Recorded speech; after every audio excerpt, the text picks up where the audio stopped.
আসসালামু আলাইকুম প্রিয় শিক্ষার্থীরা, আশা করি তোমরা সবাই ভালো আছো। তোমরা যারা অষ্টম শ্রেণীতে পড়ছো তোমাদের জন্য আজকের এই ক্লাসে আলোচনা করছি তোমাদের গণিত বিষয়ের পঞ্চম অভিজ্ঞতা জমির নকশায় ত্রিভুজ ও চতুর্ভুজের নতুন আরেকটি ক্লাসে। সেক্ষেত্রে আমরা এই ক্লাসে 120 পৃষ্ঠার একক কাজ থেকে শুরু করব এবং আমরা এখানে একটি নমুনা দেখতে পাচ্ছি। এই নমুনায় অসংখ্য ত্রিভুজ ও চতুর্ভুজ রয়েছে। আমরা প্রত্যেকটা ক্ষেত্রফল বের করার মাধ্যমে আমরা সম্পূর্ণ জমিটার ক্ষেত্রফল আমরা বের করব। এই চিত্রটাকে যদি আমি ত্রিভুজ এবং চতুর্ভুজগুলোকে নকশা আকারে লিখি, তাহলে আমি এই ত্রিভুজ, চতুর্ভুজ বা আয়ত বা বর্গগুলোকে এভাবে আমি অঙ্কন করতে পারি। এরপর আমরা বাম পাশে দেখতে পাচ্ছি পরিমাপগুলো দেওয়া রয়েছে, আর নিচে আরো কতগুলো পরিমাপ দেওয়া রয়েছে। এখন আমরা সম্পূর্ণ ক্ষেত্রফলটা বের করব। তো এখান থেকে আমরা ফার্স্ট অফ অল দেখতে পাচ্ছি এল থেকে এম পর্যন্ত দূরত্ব এখানে দেওয়া আছে 8, আর এম থেকে এফ পর্যন্ত দূরত্ব 32 সেটা দেওয়া আছে। তাহলে আমরা ইজিলি আরএস এর দূরত্বটা পেয়ে যাব। অর্থাৎ আমরা এই এল এম এর দূরত্ব এবং এম এফ এর দূরত্ব যোগ করলে আমরা আরএস এর দূরত্বটা পেয়ে যাব। তাহলে দেখো আমরা কিভাবে আরএস এর দূরত্বটা বের করেছি। এই দুটাকে যোগ করার পর আমরা আরএস এর দূরত্ব পেয়েছি 40। ওকে, এরপর আমরা আরেকটু যদি লক্ষ্য করি, সম্পূর্ণ কেজির দৈর্ঘ্য আমাদের দেওয়া আছে 56 এবং এই কে থেকে জি পর্যন্ত এখান থেকে যদি আমরা আরএস এর দূরত্ব 40 একটু আগে যেটা পেয়েছি সেটা যদি বিয়োগ করি, তাহলে আমরা এই যে কে আর এবং এইচ জের দৈর্ঘ্যটা পেয়ে যাব এবং কে আর এবং জি এইচ এর দৈর্ঘ্যটা আমরা এখন পেয়েছি 56 থেকে আমরা 40 কে বিয়োগ করেছি, অর্থাৎ আমাদের রেজাল্ট এসেছে 16। এখন এই 16 এই জিনিসটা একটু লক্ষ্য করে দেখো, আমরা যদি এই দুটো অংশকে এই 1 এবং এই যে 2 এই দুটো অংশকে একসাথে মিলিয়ে দিই, তাহলে আমাদের যে চিত্রটা হবে সেই চিত্রটা আশা করি এরকমই হবে। এই যে এটা হচ্ছে আমাদের জি এবং এই সম্পূর্ণ হিসাবটা হচ্ছে 16, আর আমরা এখানে দেখতে পাচ্ছি এল আর এর দৈর্ঘ্য হচ্ছে এই যে 10। সুতরাং আমরা যদি এই অংশটাকে যদি 10 চিন্তা করি, তাহলে আমরা এখানে এই ত্রিভুজের ক্ষেত্রফল হাফ ইন্টু ভূমি গুণ উচ্চতা দিতে পারি। তাহলে যেখানে ভূমিকে আমরা 16 ধরতে পারি আর উচ্চতাকে আমরা 10 ধরতে পারি। তাহলে দেখো তো আমাদের এই যে ক্ষেত্রফলটা সেই ক্ষেত্রফলটা চলে এসেছে কিনা। আমরা এই 16কে আমরা ভূমি ধরলাম আর উচ্চতাটাকে 10 ধরলাম, তোমরা এখানে দেখতে পাচ্ছ। ঠিক আছে, এরপর হাফ ইন্টু ভূমি গুণ উচ্চতা, আমরা মান বসিয়ে দিলাম। 2 দিয়ে এটাকে ক্যান্সেল করলাম, 8 দিয়ে 10কে গুণ করলাম, 80 বর্গমিটার। এটা একটা মান, আমরা ফার্স্ট মান পেলাম। এটা অবশ্যই আমাদের মার্ক করে রাখতে হবে, কারণ একটু পর আমরা এটা নিয়ে কাজ করব। তাহলে আমরা অলরেডি ক্ষেত্রফল পেয়ে গেছি। আমাদের এখন যে অংশগুলো ডান সেগুলো আমরা ক্লিয়ার করে ফেলি। আমাদের অলরেডি এই অংশটা এখন ক্লিয়ার হয়ে গেল। এই প্রথম অংশ ডান, এটা সেকেন্ড অংশ, এটাও আমাদের ডান। এবার আমরা যে অংশের মধ্যে যাব, আমরা এখন চাইলে এই এম এন ই এফ এটা আমরা বের করতে পারি, ইজিলি বের করতে পারি। তো দেখো আমরা তাহলে এ এল এম এই ত্রিভুজটা একটু বের করে ফেলি, এটাও ইজি রয়েছে। তাহলে আমরা এ এল এম এটাকে আমরা যদি সেকেন্ড অংশ থার্ড হিসেবে বিবেচনা করি, তাহলে দেখো তো এ এল এম এর মধ্যে ত্রিভুজের এল এম হচ্ছে ভূমি এবং এই এলিমেন্ট মানটা হচ্ছে 8 দেওয়াই আছে, তোমরা দেখতে পাচ্ছ। এরপরে আমরা এই এ এম টাকে যদি আমরা লম্ব বা উচ্চতা হিসেবে কাউন্ট করি, এই এ এমটা কতটুকু, স্যার এটা হচ্ছে 16, আমরা এখানে দেখতে পাচ্ছি। তাহলে আমাদের এই হাফ ইন্টু ভূমিকে যদি আমরা 8 ধরি, তাহলে উচ্চতাটাকে 16 ধরতে হবে, অর্থাৎ হাফ ইন্টু ভূমি গুণ উচ্চতা। এই যে দেখো এই ত্রিভুজের ক্ষেত্রফল আমরা বের করতেছি, এই জায়গায় আমরা এখানে দিলাম ত্রিভুজ এ এল এম এর হাফ ইন্টু ভূমি গুণ উচ্চতা, অর্থাৎ 8 এবং 16 আমরা দেখতে পাচ্ছি। এবার আমরা যদি ক্যালকুলেশন করি, তাহলে 2 দিয়ে এটাকে ভাগ করলে হচ্ছে 4 দিয়ে 16কে গুণ করলে হচ্ছে এই যে 64। আমাদের আরেকটা ক্ষেত্রফল কিন্তু চলে এসেছে এবং আমরা সেটাকেও মার্ক করে রাখবো, কারণ আমাদের একটু পর সেটাও লাগবে। তাহলে আমাদের এটাও চলে গেল 3 নম্বর অংশটা। আমরা 3 নম্বর অংশটাও ইজিলি বের করতে পেরেছি। এই অংশটাকে আমরা একটু মার্ক করে রাখি যে আমাদের এই অংশটাও ডান, এটাও আমাদের শেষ। এবার আমরা আরেকটা অংশের মধ্যে প্রবেশ করতে পারি, যেমন এটাকে 4 বা এটাকে 4 দিতে পারি, নো প্রবলেম, তুমি তোমার মতো করে দিতে পারো। তো এখানে এল আর এস এফ এটাকে 4 নম্বর দেওয়া হয়েছে, অর্থাৎ এটা হচ্ছে 4 নম্বর। সো আমরা দেখতে পাচ্ছি এটি একটি আয়তক্ষেত্র, তাহলে তার ক্ষেত্রফল হবে ভূমি গুণ দৈর্ঘ্য গুণ প্রস্থ। তো আমরা এই যে এল আর এর দৈর্ঘ্য কিন্তু অলরেডি পেয়েছি, এল আরটাকে আমরা প্রস্থ ধরলাম। আর এই যে এল এফ কিন্তু আমরা বের করে নিয়েছিলাম যে এল এফ সমান হচ্ছে 8 প্লাস 32, দ্যাট মিনস 40 ছিল, যে এল এফ সেটাও 40 আর এস সেটাও 40। তাহলে এই যে আমরা 10 এর সাথে এই 40টাকে ক্যালকুলেট করলেই আমাদের হিসাবটা হয়ে যাবে। তাহলে দেখো তো, ঠিক এই জায়গায় আমরা লিখলাম, তোমরা দেখতে পাচ্ছ আমাদের এই যে 4, অর্থাৎ এই অংশটার ক্ষেত্রফল হচ্ছে দৈর্ঘ্য গুণ প্রস্থ, বা যেটা ইচ্ছে সেটা দিতে পারো, এবং এখানে আমাদের রেজাল্ট এসেছে 400। ওকে, সেটা একটু কষ্ট করে মার্ক করে রাখতে পারো, কারণ আমাদের একটু পর এই মানটাও লাগবে। ওকে, ডান। এবার আমরা এর পরবর্তী অংশ যেটা 4, এই যে মনে করো আমরা এটাকে 4 দিলাম, এই যে পয়েন্টটা, এই পয়েন্টটাকে যদি আমরা 5 দিই, তাহলে তার ক্ষেত্রফলটা এখন আমরা বের করব। তাহলে তার ক্ষেত্রফলটা বের করার জন্য এই যে এতটুকু, স্যার এটাকে মনে করো আমি দৈর্ঘ্য হিসেবে কল্পনা করলাম এমএফ, তার মানটা কিন্তু অলরেডি দেওয়া আছে 32। ওকে, এই অংশগুলো মুছে দিই। দেন এখানে আরেকটা হিসাব করলে যদি আমরা দেখতে পাই, এই যে দেখো এই পুরো অংশটা ডান। এখন এই ইএফ এর মান বলো বা এম এন এর মান বলো, যেটাই বলো না কেন, এই মানটা কিন্তু তোমার আছে এই যে 8। তাহলে আমরা এখানেও দৈর্ঘ্য গুণ প্রস্থ দিয়ে ক্যালকুলেশনটা করে ফেলবো, অর্থাৎ মনে করো 32 কে দৈর্ঘ্য দেবো, 8 কে প্রস্থ দেবো। তাহলে আমাদের যে ক্যালকুলেশনটা, এই ক্যালকুলেশনটার প্রেক্ষিতে আমরা এখানে এই যে দৈর্ঘ্য গুণ প্রস্থ, অর্থাৎ আমাদের রেজাল্ট এসেছে তোমার 320, এবং এটাকেও আমি একটু মার্ক করে রাখবো, কারণ একটু পর সবগুলো যোগ করতে হবে। ডান। এবার আমাদের সেই অংশটাও চলে গেল, 5ও গেল। এখন আমরা এইটাকে যদি 6 হিসেবে কল্পনা করি, তাহলে 6, এটাকে আগে একটু মার্ক করে ফেলি। এটা কতটুকু এরিয়া? এই যে স্যার এতটুকু এরিয়া, এটা হচ্ছে 6। এখন এতটুকু এরিয়া, এটার দৈর্ঘ্য এবং প্রস্থ কতটুকু দেখো। স্যার এখানে এ বি এর দৈর্ঘ্য দেওয়া আছে 8, এ বি এর দৈর্ঘ্য 8 দেওয়া আছে। আর বিফি, এই যে দেখো বিফি বা এএন বা সিকিউ বা ডিই যে কোনো একটা পাইলে হবে, তবে আমি এখানে ডিই পাচ্ছি। তাহলে আমি দৈর্ঘ্যকে যদি 8 ধরি, প্রস্থকে যদি 6 ধরি, তাহলে আমার ক্ষেত্রফল হচ্ছে দৈর্ঘ্য গুণ প্রস্থ। এই যে আমরা পেয়ে গেলাম, সরি অংশটা একটু মুছে দিই, ডান।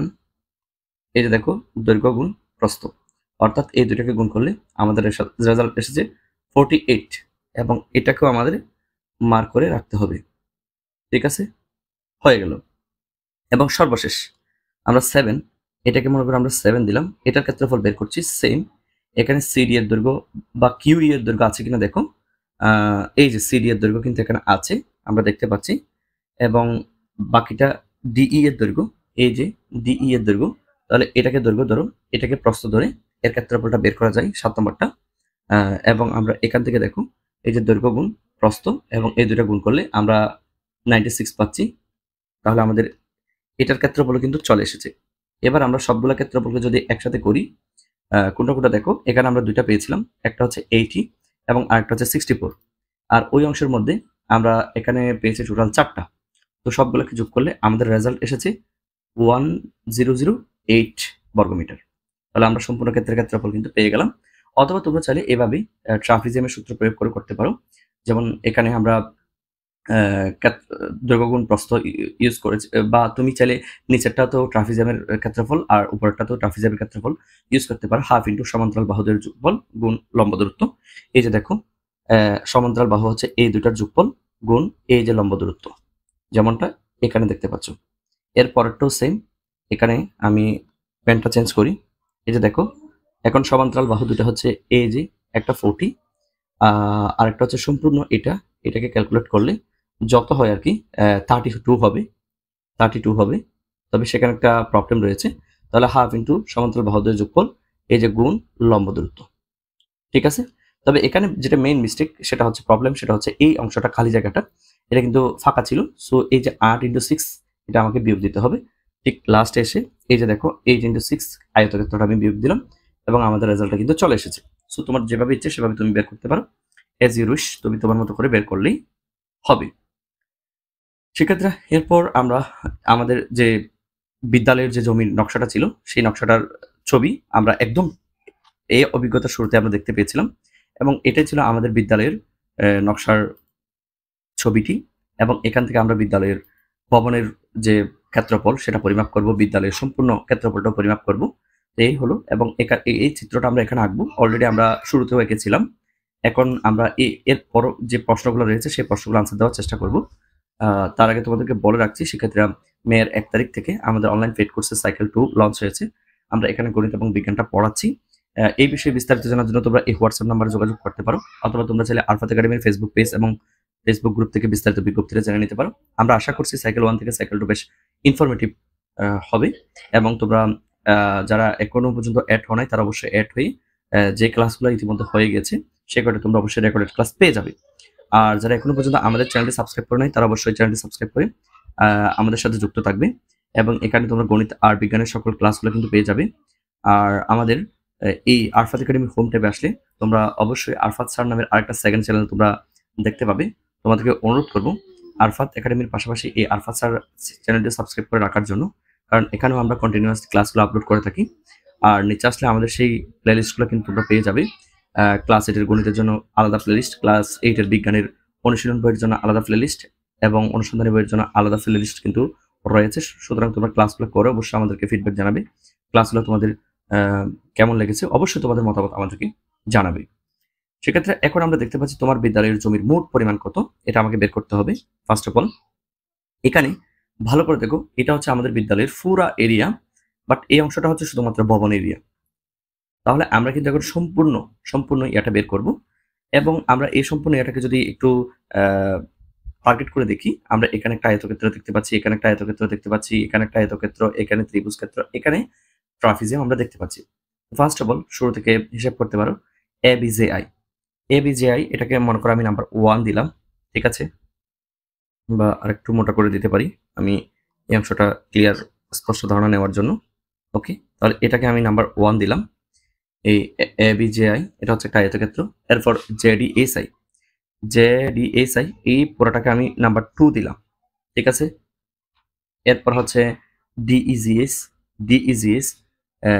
এই যে এই পুরোটাকে আমি নাম্বার 3 দিলাম। ওকে, অথবা তুমি চাইলে এখানে আমি অন্য কালারটা ইউজ করতে পারি, আমি এই জায়গায় নাম্বার 3 দিলাম। ওকে, ডান দিলাম। এরপর আমাদের জিকে এলএস এই জিনিসটা হচ্ছে একটা চতুর্ভুজ, যেমন এই যে এটা হচ্ছে নাম্বার 4। আর সবশেষে আমরা এই যে যেটা দেখতে পাচ্ছি এটা হচ্ছে একটা ত্রিভুজ, এবং দিয়ে দিলাম। তাহলে চলো আমরা এই 1 এর ক্ষেত্রফলটা যদি বের করি তাহলে আমাদের অবভিয়াসলি দৈর্ঘ্য গুণ প্রস্থ লাগবে। সো আমরা দিলাম দৈর্ঘ্য গুণ প্রস্থ, হয়ে গেল আমাদের প্রথম অংশটা ডান। তাহলে 1 নম্বর অংশ শেষ। এবার 2 নম্বর অংশে আসো, এখানে আসো দৈর্ঘ্য গুণ প্রস্থ। সো দৈর্ঘ্য কত স্যার একটু লক্ষ্য করে দেখো, এখান থেকে শুরু করে ঠিক এতটুকু পর্যন্ত স্যার আমার দৈর্ঘ্য হচ্ছে সরি আই থেকে এই যে এস পর্যন্ত। এখন আমার এরিয়াটা হচ্ছে ঠিক এতটুকু পর্যন্ত। সো আমার দৈর্ঘ্য হচ্ছে এই 19, ঠিক আছে। প্রস্থ কিন্তু একটু সমস্যা, কারণ আই থেকে এ পর্যন্ত কিন্তু 20 মিটার, তবে এই অংশটুকু পর্যন্ত হচ্ছে শুধু 5 মিটার। এখানে তোমরা দেখতে পাচ্ছ এটা হচ্ছে 5 মিটার, এই অংশটা 5 মিটার। তাহলে আমরা এই আই থেকে এ 20 থেকে যদি এ 5 বিয়োগ দিই তাহলে এই অংশটা দাঁড়াবে অনলি 15 মিটার, এবং তোমরা দেখতে পাচ্ছ এই যে দৈর্ঘ্য গুণ প্রস্থ। এবার 3 নম্বর অংশের মধ্যে আসো, এটা আরো সহজ, দেখলে বুঝতে পারবে। এই অংশের মধ্যে আমাদের যেটা রয়েছে স্যার এটাও একটা আয়তক্ষেত্র, এবং আমরা এখানে দেখতে পাচ্ছি এই যে 8 এবং 15, এই যে জিই এটা হচ্ছে 15 আর জিএস এটা হচ্ছে 8। তাহলে দৈর্ঘ্য গুণ প্রস্থ দিয়ে দিলাম। এবার আমরা এই যে নাম্বার 4 এই অংশের মধ্যে আসো, এটা হচ্ছে ট্রাপিজিয়াম, হাফ ইন্টু সমান্তরাল বাহু, একটা হচ্ছে 6 আর একটা হচ্ছে 8, এই দুটা যোগফল, আর 4 এটা হচ্ছে লম্ব দূরত্ব। তাহলে দেখো হাফ ইন্টু সমান্তরাল বাহু দুটার যোগফল, এই যে লম্ব দূরত্ব, হয়ে গেল আমাদের এই কাজটা। এবার আমরা একেবারে শেষের দিকে চলে এসেছি আমাদের, এবং এই 5 নাম্বারটা হচ্ছে একটা ত্রিভুজ। তাহলে হাফ ইন্টু ভূমি গুণ উচ্চতা। তাহলে দেখো তো এই যে হাফ ইন্টু ভূমি গুণ উচ্চতা। এবার সবগুলোকে ক্যালকুলেশন করলে আমাদের যে রেজাল্টটা আসবে সেই রেজাল্টটা হচ্ছে স্যার 508 বর্গমিটার। এটা হচ্ছে আমাদের রেজাল্ট। আমি কিন্তু প্রত্যেকটা ভাগ করে দিয়েছি, সো আশা করছি তোমরা একটু দেখলেই বুঝতে পারবে। এবার সেকেন্ড প্রশ্ন, আমাদের বিদ্যালয়ের খালি জায়গার পরিমাণ কত? এটা জানার আগে আমাদেরকে এই যে বিদ্যালয়ের যে ভবনটা রয়েছে এই ভবনের ক্ষেত্রফলটা আমাকে একটু জানতে হবে। সো আমি একটু মুছে দিচ্ছি। আমাদের বিদ্যালয়ের যে ক্ষেত্রফল, মাঝখানে যে মার্ক করা অংশটি রয়েছে, এই মার্ক করা অংশটির ক্ষেত্রফল আমরা দেখতে পাচ্ছি। আমরা এখানে একটা আয়ত দেখতে পাচ্ছি, আর একটা হচ্ছে বড় আয়ত দেখতে পাচ্ছি, আর দুটো সমান আয়ত দেখতে পাচ্ছি। অর্থাৎ এতটুকু পর্যন্ত হচ্ছে আমাদের বড় আয়ত। অর্থাৎ আমরা এই অংশটা আগে পরিমাপ করব। ওকে, এই অংশটা হচ্ছে কতটুকু আগে সেটা পরিমাপ করে ফেলি। দৈর্ঘ্য হচ্ছে 15, প্রস্থ হচ্ছে 3। তাহলে আমাদের ক্ষেত্রফলটা হচ্ছে দৈর্ঘ্য গুণ প্রস্থ দিয়ে দিলাম। এবার আমাদের বাকি যে ইয়াটা রয়েছে সেটা পরিমাপ করতে হবে। যেমন এখানে দেখো দৈর্ঘ্য হচ্ছে 6, প্রস্থ হচ্ছে 8। তাহলে এটা আর এটা হচ্ছে মূলত সেম। তাহলে দৈর্ঘ্য গুণ প্রস্থ এরকম হচ্ছে 2টা। তাহলে আমরা ক্ষেত্রফল পাচ্ছি কত? 81। এটা সম্পূর্ণ ক্যালকুলেশন করলে তোমরা 81 এই ক্ষেত্রফলটা অবশ্যই পাবে। ঠিক আছে, ভালো করে দেখো। এরকম আমি তোমাদেরকে বলেছি একটু আগে, এই যে দৈর্ঘ্য 6 এবং প্রস্থ 3, এরকম হচ্ছে 2টা, এই জায়গায় একটা, এই জায়গায় একটা, তাই এখানে 2 দিয়ে গুণ করা হয়েছে। এবার মোট জমি থেকে যদি আমরা ভবনের ক্ষেত্রফলটা বিয়োগ করি, তাহলে আমাদের যে কাঙ্ক্ষিত রেজাল্ট সেটা হচ্ছে 417 বর্গমিটার, সেটা চলে আসবে। এখন আমাদের সর্বশেষ ইয়াটি হচ্ছে বিদ্যালয়ের খালি জায়গার পরিমাণ মোট জমির কত অংশ বা কত পার্সেন্টেজ এই অংশটা। তাহলে সেক্ষেত্রে আমরা দেখতে পাচ্ছি, আমরা এই যে খালি জায়গার পরিমাণটাকে যদি আমরা মোট যে ক্ষেত্রফল সেটা দিয়ে যদি ভাগ করি, তাহলে খালি জায়গার পরিমাণ হচ্ছে 427, আর মোট ক্ষেত্রফলটা হচ্ছে 508। এটা দিয়ে ভাগ করার পর 100 দিয়ে গুণ করলে তাহলে আমরা কিন্তু আমাদের সেই কাঙ্ক্ষিত পার্সেন্টেজটা পেয়ে যাচ্ছি। তো এটাই হচ্ছে মূলত তোমাদের এই আজকের ক্লাসের অ্যান্সার, এবং এটা একটি দলগত কাজ। তোমাদের বিদ্যালয়ের সবাইকে নিয়ে মূলত এই কাজটি করা হবে। সুতরাং আশা করছি তোমরা বুঝতে পেরেছো। তারপরে কোনো কিছু না বুঝলে অবশ্যই কমেন্ট সেকশনে আমাদেরকে জানাবে। আর যারা ফেসবুক পেজ থেকে আমাদের এই ক্লাসগুলো করছো, অবশ্যই ফেসবুক পেজটিতে লাইক এবং ফলো দিয়ে আমাদের সাথে যুক্ত থাকবে। আর যারা এখনো পর্যন্ত আমাদের ফেসবুক গ্রুপে যুক্ত হয়নি, তারা অবশ্যই ফেসবুক গ্রুপে যুক্ত হয়ে নিবা। আরফাত একাডেমি ফেসবুক পেজ এবং ফেসবুক গ্রুপ সবগুলোর লিঙ্ক আমি ভিডিও ডেসক্রিপশন বক্সে দিয়ে রাখবো। তোমরা অবশ্যই সেখান থেকে দেখে আমাদের গ্রুপ এবং পেজে যুক্ত হয়ে বন্ধুদেরকে ইনভাইট করবা। ক্লাসগুলো ভালো লেগে থাকলে নিজেদের টাইমলাইনে শেয়ার করে দিবা, যাতে প্রয়োজনের মুহূর্তে তোমরা খুব দ্রুত ক্লাসগুলো পেয়ে যাও। আর যে কোনো প্রয়োজনে তোমরা আমাদের ফেসবুক পেজ এবং গ্রুপের সাথে যোগাযোগ করতে পারো, কারণ এখানে অসংখ্য স্টুডেন্টস তাদের প্রবলেমগুলো শেয়ার করে। সো তুমিও নিজেদের প্রবলেম শেয়ার করতে পারো, নোট শেয়ার করতে পারো। সেক্ষেত্রে ভালো থেকো, সুস্থ থেকো। ধন্যবাদ। খুদা হাফেজ।